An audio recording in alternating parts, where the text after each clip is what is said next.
This is the maintenance video on how to install the OLED upgrade board on the Eclipse GTEK. The OLED board is an upgrade that's available to purchase from Eclipse retailers, and it fits into Eclipse GTEK and Eclipse ETEK. Just plugs into the existing circuit board. I'm going to show you how to do that now. First of all, just remove the grips. Take out the two screws on either side the rubber grips.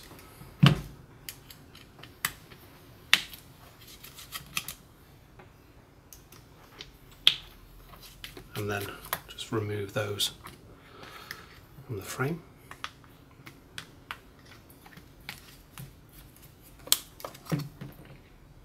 Place those to one side. On the battery side, take out the battery, unplug it, and turn the frame over so you have access to the circuit board on the left hand side of the frame. You gently lift the board out and slide it out from the frame. Once it's out and pulled to the side, you can then go ahead and lift out this placeholder, which just has the Eclipse logo on it that shows through the window when there's no OLED installed. You can place that to one side there.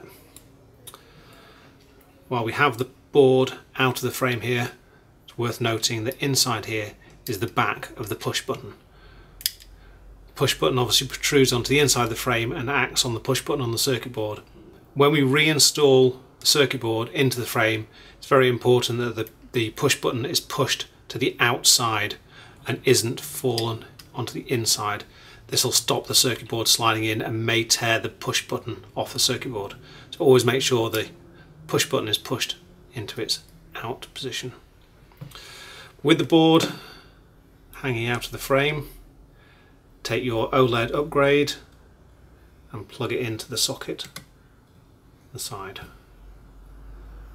Now I like to incline front of the marker slightly upwards so that the push button drops to the rear position, then slide the circuit board and the OLED back into place.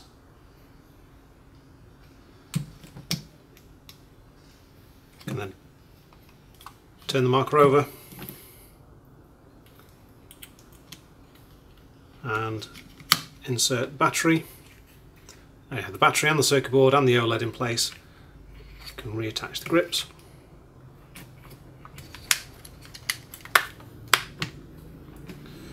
Screws back in.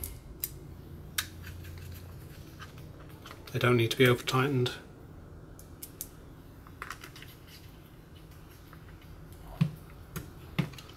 Before you close up the left hand side, always worth checking that the wires aren't caught behind the micro switch, pushed out of the way, and also that the wires aren't trapped across any of the flat surfaces here or here, because that will hold the grips away from the frame.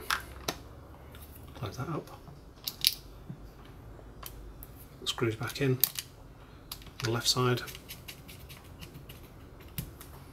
Then the last thing to do is just check that everything's working correctly. Press and hold the power button. Make sure that the OLED powers up. See the eye display there? Just make sure that your eyes are detecting correctly. That's the installation complete.